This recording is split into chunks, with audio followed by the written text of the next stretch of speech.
Olá, pessoal, vamos para a terceira, e eu acredito que é a última doença das 6 doenças que Konstantin Neuka coloca nesse livrinho aqui, As 6 Doenças do Espírito Contemporâneo, que é um livro denso, é um livro de difícil leitura, porque ele é profundo, e que eu estou tentando desvendar para vocês conseguirem ter uma leitura um pouco mais suave e tranquila, tá? Então, nós estamos falando sobre, dentro das 6, 3 doenças estão dentro da carência de algo que falta a constituição do ser humano enquanto pessoa e enquanto ente, enquanto ser, que tem o ser. E as outras 3 doenças estão na recusa disso por muito tempo e uma capacidade já disfuncional de ser, né, dessa pessoa humana. Nós falamos dentro desse segundo quadro das doenças da recusa, nós falamos da catolia, da atodecia, e hoje nós vamos falar sobre a aoresia, tá? Depois que a gente recusou a generalidade, depois que houve uma recusa desse ser humano funcionando, recusando o indivíduo concreto, hoje a gente vai falar sobre o ser humano que recusa e vive sem as determinações do meio, da realidade. Essas determinações, elas podem ser entendidas como aquilo que define o que aquela coisa é, né? Aquilo que faz aquela coisa ser.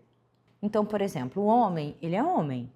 A árvore é árvore, porque possui algumas determinações de árvore, características com a sua essência. Uma palavra tem um significado, carrega um significado. Uma ação, ela tem que ter um sentido. Tudo isso são determinações presentes na nossa realidade. O que então essa doença chamada aoresia faz? Ela afirma e faz o ser humano funcionar que nada mais tem um sentido definido, certo? Nada significa nada, entendeu? Tudo que existe pode ser intercambiável. Não existe aquelas determinações definidas pela essência de uma coisa. O homem é homem, não. Então nada tem um sentido, nada pode ser determinado, nada é nada, e a realidade que a gente vive vira uma indeterminação absoluta. Neuka traz algo que é muito atual aqui, e ele diz assim: esse absurdo que a gente vive dessa era moderna, né? Muitas absurdidades que a gente vive hoje, destruíram então e destroem a todo momento as determinações, essas características, e particularmente a nossa comunicação. As palavras que a gente fala, que a gente tá dizendo aqui, elas perderam o sentido delas, de fato. Hoje a gente vê um monte de conversa vazia, de músicas que não estão dizendo nada, né? De diálogos entre pessoas que não tem nenhum significado, nenhum sentido. Frases repetidas que você não vê um propósito nenhum nelas. Esse mundo que é um mundo que a realidade é sempre boa, né, como Deus fez, mas ele traz uma mudança grande na comunicação, na nossa visão de liberdade. A nossa liberdade não tem uma forma, não tem uma regra, não tem uma doutrina a ser seguida. Hoje em dia a liberdade é aquela liberdade que você pode tudo, mas é uma liberdade que você não sabe para que agir. E isso vai gerando uma angústia, porque se tudo é possível, do jeito que se quer, você concorda comigo que nada tem sentido?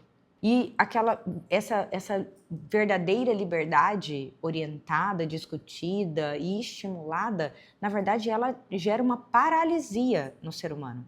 A modernidade, ela criou uma liberdade que é científica, uma liberdade artística, uma liberdade até técnica. Mas isso tudo levou a uma fronteira assim de não ser nada, de não haver um sentido para nada. A arte moderna, como eu já disse, acho que na primeira aula, é uma arte que não expressa nada, então ela não te comunica, ela te leva para um lugar vazio também. Então não é uma arte que transmite a unidade, a beleza. A humanidade é uma arte que transmite um certo vazio e te entristece. A ciência fragmentou o ser humano, transformando ele numa máquina, como se ele fosse pura física, sem um sentido real de existência. A tecnologia cria muitos instrumentos, mas também sem uma finalidade última. As palavras que a gente diz hoje em dia são usadas para não dizer nada e somente para confundir ou até, eu diria mais, para aprisionar as pessoas num nível baixo de conhecimento, né? Limitando para essas pessoas fazerem uma leitura irreal do mundo que vive e limitando a ação da inteligência para serem manipuladas de uma forma mais fácil. E ele coloca aqui no texto, quando fala dessa doença, como se um homem estivesse num deserto. É um homem que perdeu a orientação, que tem uma ausência de direção na vida e um vazio existencial completo. A auresia nada mais é do que uma doença onde a pessoa não atua, ela não participa, tá? Ela está sendo levada. E ela caracteriza por uma paralisia da existência, né? É uma pessoa que está só, assim, no movimento do mundo, né? Sem direção nenhuma, vivendo num completo vazio. Muitas pessoas que buscam drogas, né? Porque não conseguem, estão perdidas, né? Elas não atuam, na verdade.